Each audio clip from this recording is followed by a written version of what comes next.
Hi guys, good afternoon. My name is Ariante. If you're watching this video, please like and subscribe to my channel to grow with me. Today's video I wanted to make is called Aversions, and I wanted to make this video because I talk a lot about attachments in my other videos, and aversions, like attachments, are the two sides of the same coin. So you have you have attachments, which are things that you attach to and you love so greatly that you hold on to them and you make them part of your identity. And this could be people, it could be places, it could be things. But also, like that, you can have aversions, and aversions are anything that cause dislike or distaste inside of you, and so you push away from those things, or you constantly keep those things away from you. And so an aversion is anything that I dislike, right?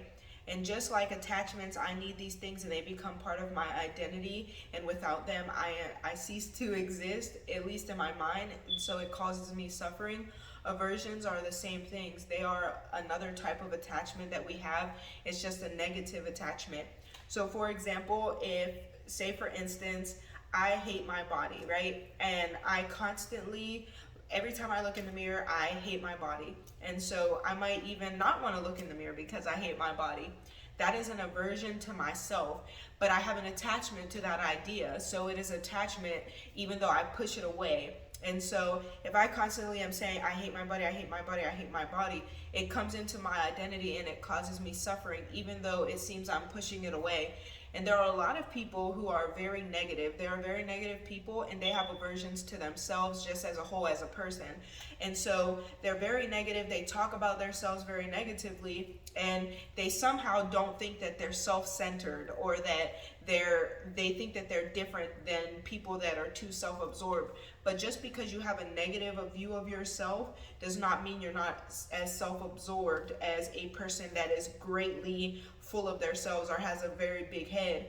You're the same exact way, except you just have aversions to yourself. So while a person that's so full of themselves may talk about themselves heavily for being so great and beautiful and having all this and being so amazing, a person who has strong aversions will be exactly the same, except instead of talking how high they are, they'll talk about how low they are, and they'll expect you to listen to them talk about themselves, and this for the same amount of time with the same amount of energy. They are selfish in a way that they think that people are always thinking about them, or they are always thinking about them, and they have an aversion to themselves.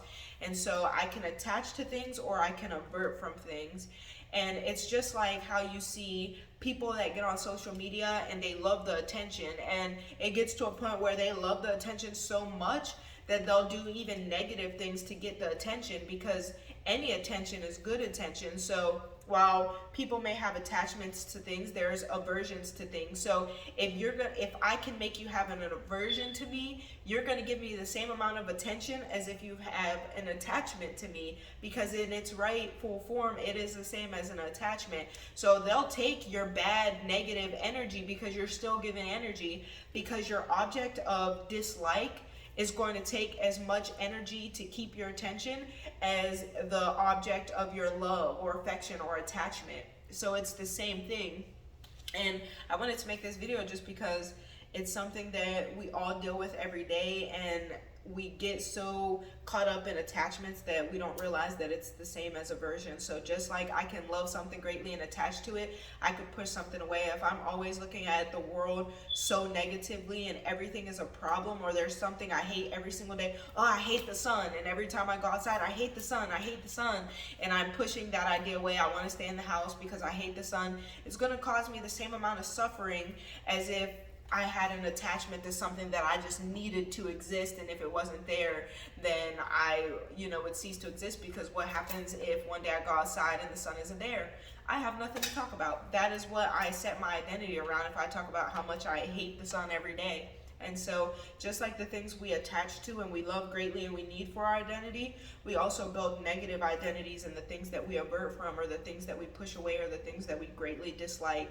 Just like the movie Gran Torino, the guy, he had an aversion to Chinese people, and or Asians, I just want to say Asians, and he lived in a neighborhood with all these Asians. So every time he went outside, he completely hated his life because he was surrounded by blacks and Asians, and he was a white man and he didn't like the blacks, he didn't like the Asians, and so he lived his life just hating life because every time he went outside, he experienced his aversion to Asians and he experienced his aversions to blacks.